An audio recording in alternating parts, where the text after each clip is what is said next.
अस्सलाम वालेकुम, आप देख रहे हैं नुमान स्पीक्स। आज बात करेंगे शाहीन शाह अफरीदी के हवाले से। शाहीन शाह अफरीदी की इंजरी और फिर उनका एशिया कप से आउट होना और इंग्लैंड की सीरीज़ से भी बाहर होना आप सबको मालूम है। अब बात करनी है कि उनका फ्यूचर क्या होगा। क्या वो बहुत ही लंबे अरसे के लिए गेम से बाहर हो गए हैं? उनके फिटनेस और रिहैब का जो प्रोग्राम है वो क्या होगा? पीसीबी ने क्या फ़ैसला किया है?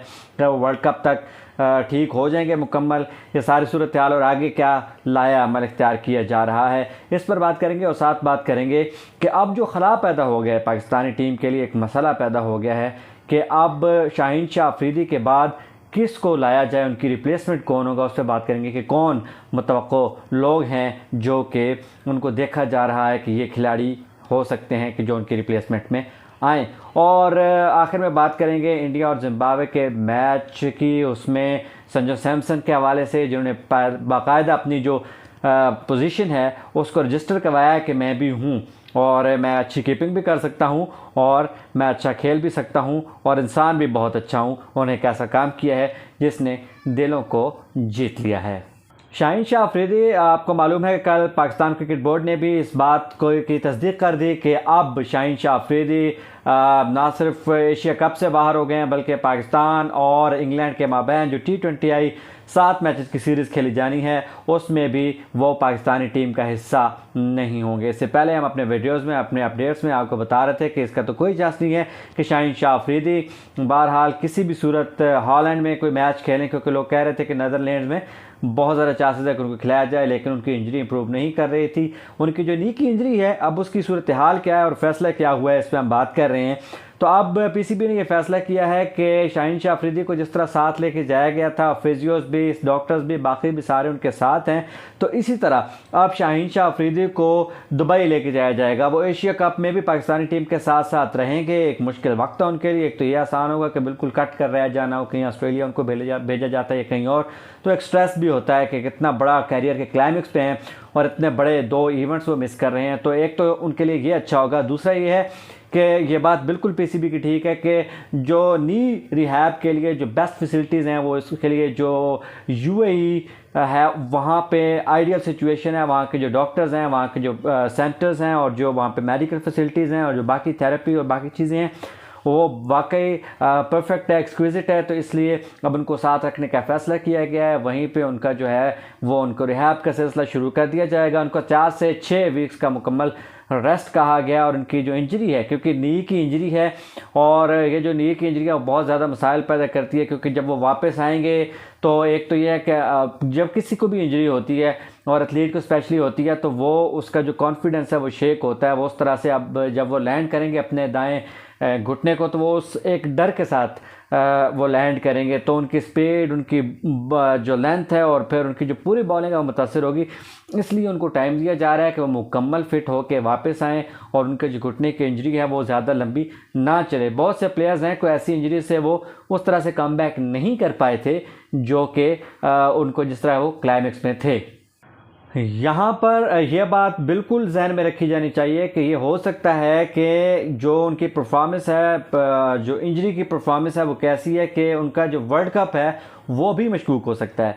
लेकिन फ़िलहाल यही कहा जा रहा है कि वो बड़ी आसानी से वर्ल्ड कप के आने तक ख़ुद को इस तमाम सिलसिले से निकाल लेंगे और फिर देखने ये होगा कि वो कैसे आते हैं। आपको मालूम है कि हसन अली जब वापस आए थे इंजरी के बाद, तो तब के बाद उनका जो कैरियर है और उनकी जो परफॉर्मेंस है वो सब कुछ दाव पे लग गया और वो परफॉर्म नहीं कर पा रहे हैं।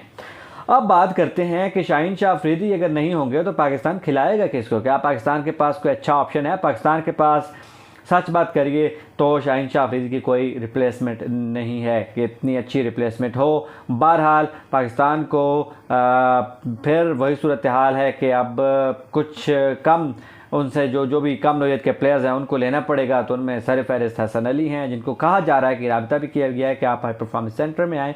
उन्हें खैर प्रैक्टिस शुरू कर रखी है, आपको मालूम है, तो वो मेहनत भी कर रहे हैं। तो मोस्ट प्रोबेबली चांसेस हैं कि हसन अली वापस आ जाएंगे और टीम का हिस्सा बन जाएंगे। हसन अली के अलावा देखना है कि कौन आ सकते हैं। तो हसन अली के बाद मीर हमज़ा, उनको भी, क्योंकि वो लेफ़्ट आर्म को आपको अगर रिप्लेस करना है तो फिर मीर हमज़ा ही हमारे पास ये चॉइस हैं, जो कि सिर्फ एक मैच खेल चुके हैं। उन्होंने डेब्यू किया था ऑस्ट्रेलिया के ख़िलाफ़ दुबई में, मुझे याद है ये 18 की बात है गालिबन। तो उसके बाद मीर हमज़ा नहीं आए। पाकिस्तान में वैसे भी आज भी आपको मालूम है कि नीदरलैंड्स में जो टीम खेल रही है पाकिस्तान की, तो 13 से 14 प्लेयर्स ऐसे हैं जिन्होंने 5 या 5 से कम मैचेस खेल रखे हैं 2019 से लेकर अब तक। तो पाकिस्तान में वैसे भी एक जो है ये म्यूज़िकल चेयर का सिलसिला जारी है और खिलाड़ियों को लाया जाता है, फिर बिठाया जाता है या खिलाया ही नहीं जाता। तो ये मीर हमज़ा के साथ भी हुआ। मीर हमज़ा जो वार्म अप मैच हुआ था पाकिस्तान शाहीन्स और बाबर आजम की टीम जब मद्दे मुकाबिल थे प्रैक्टिस मैच में, तो तब वो फीचर हुए थे और वहाँ उन्होंने अच्छी बॉलिंग की थी। तो मीर हमज़ा एक बार फिर सेलेक्टर्स की नज़रों में आए थे। ये दो ऑप्शंस हैं। एक और ऑप्शन भी है पाकिस्तानी टीम के पास और हो सकता है कि वो ये ऑप्शन भी ऑप्ट कर ले। वो इंडिया की तरह किया है कि इंडिया ने इस बार रिलाय किया अपने स्पिनर्स पर, ज़्यादा स्पिनर्स लेके गए। तो जाहिद महमूद जिनको अब नीदरलैंड्स के तीसरे ओडीआई में खिलाने का भी फैसला किया गया है, उनको भी देखा जा सकता है कि वो कैसा परफॉर्म करते हैं और उनको फिर स्क्वाड कैसा बनाया जा सकता है कि एक खिलाड़ी आपके लेफ्ट आर्म पेसर तो गए हैं, लेकिन इंडिया की तरह आप एक और स्पिनर पर रिलाई कर लें और फिर आप वहाँ पे स्पिनर्स के थ्रू अपने मैचेस को जीते। तो ये भी एक चीज़ कार्ड पे हो सकती है। फिर एक और चीज़ है, ये भी हो सकता है कि पीसीबी ये फैसला करे कि उनके पास जितने लोग मौजूद हैं वो उन्हीं से ही जो है इस्तिफ़ादा करे, क्योंकि शाहनवाज दानी मौजूद हैं, वसीम जूनियर मौजूद हैं और नसीम शाह रेड्डी होंगे, आरिस रऊफ़। तो ये जो सूरत हाल है पाकिस्तान ने ये फ़ैसला किया, हो सकता है कि इनमें से जितने लोग मौजूद हैं उन्हीं में से अपना जो है कम्बिनेशन बना ले, क्योंकि बार बार बाबर आजम भी ये कह रहे थे कि हम ऐसे कम्बिनेशन बनाएंगे कि खुदा न खास्ता कोई मेन प्लेयर भी अनफिट हो जाता है या कुछ ऐसा हो जाता है। जब उन्होंने प्रेस कॉन्फ्रेंस की थी एशिया कप के हवाले से, तो उन्होंने कहा था कि हम ऐसे कम्बिनेशन बनाएंगे कोई अगर स्किप भी हो जाता है, कोई मेन प्लेयर चला जाता है, तो पाकिस्तान जो है उसको बड़े आसानी से कॉप अप कर ले और आराम से उसका मुतबादिल ढूंढ ले। तो ये वो मुतबादिल खिलाड़ी हैं जिन पर बात की जा सकती है, या पाकिस्तान जिस तरफ जा सकता है। पाकिस्तान क्रिकेट बोर्ड का ये फैसला होगा, जल्द हो जाएगा क्योंकि अब वक्त बहुत कम रह गया है और पाकिस्तान का मैच है 28 अगस्त को इंडिया के साथ। अच्छा, इसके अलावा बात करते हैं संजू सैमसन की। कल भारत ने बहुत लो टोटल पे आउट कर दिया एक बार फिर जिम्बाब्वे को, वो तो होना ही था। सिराज ने 4 विकेट्स ली। भारत के 4 खिलाड़ी आउट हो गए थे, 100 से भी कम रस्ते 96 पे। तब थोड़ा सा ट्रबल लगा कि अब भारत मसले में है। तब संजू सैमसन आए और उन्होंने क्या कमाल इनिंग्स खेली, 39 बॉल्स, 43 रन, 4 सिक्सेस, क्या कमाल छक्के लगाए कल उन्होंने और चौके भी बड़े खूबसूरत लगाए। और उन्होंने एक अपनी जो इनिंग्स खेली इस कैमियो में उन्होंने मैच ही जिम्बाब्वे से छीन लिया। इसके बाद जब वो उनको मैन ऑफ द मैच करार दिया गया, तो वहाँ पे आँखों के कैंसर में मुब्तला एक बच्चे के लिए स्पेशली उन्होंने बॉल जो है वो साइन किया क्योंकि वो प्लेयर ऑफ द मैच थे। और फिर उन्होंने जो अपना प्लेयर ऑफ द मैच का जो अवार्ड था वो भी उस बच्चे के नाम किया और उनके साथ बड़े प्यार मोहब्बत से पेश आए। जिस तरह उन्होंने मैच जीतकर भी लोगों के दिल जीत लिए और फिर उस बच्चे के साथ जो उनका जेस्चर था उसने भी उन लोगों को, पूरी दुनिया के जो उनके शायकीन हैं, क्रिकेट के शायकीन हैं, उनका उन्होंने दिल जीत लिया। तो ये थे अपडेट्स। मुझे इजाज़त दीजिए। अल्लाह हाफ़िज़।